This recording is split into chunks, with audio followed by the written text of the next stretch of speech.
से गइल बारा संग में तू सुत के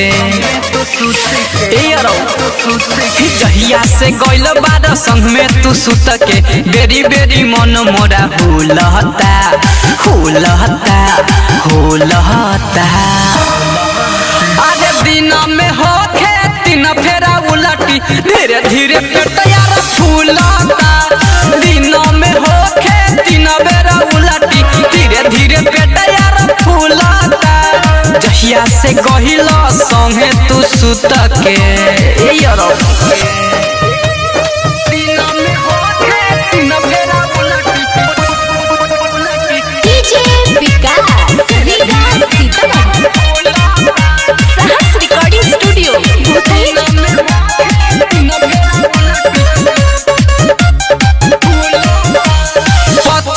हमारा खायल पियल हो गइल बाटे हमर मुश्किल जियल भइल गलतिया बड़का भारी देले बारा तू तो वही में झारी।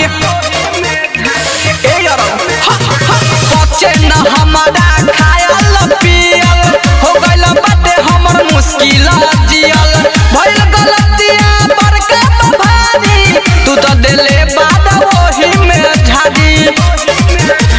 फेंक देता बहरी नहीं अंदर रहे फेंक देता बहरी नहीं अंदर रहे दूधो बरेड नहीं घुलता घुलता घुलता। अरे दिन में होखे तीन फेरा उलटी धीरे धीरे पेट यार फूलता। दिन में होखे तीन फेरा उलटी धीरे धीरे पेट यार फूलता। जहिया से गहिल संग में तू सुत के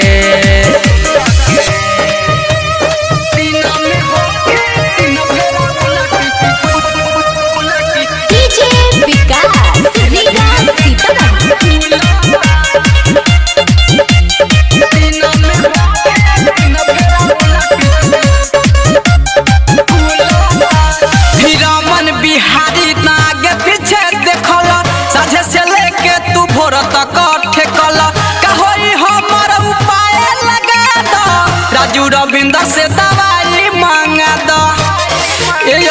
सुन तारो आए हाय रमन बिहारी न आगे पीछे देखल साझे से लेके तू भोर तक ठेकल कहोई हमर उपाय लगा दो राजू रविंद्र से दवाई मांगा दो।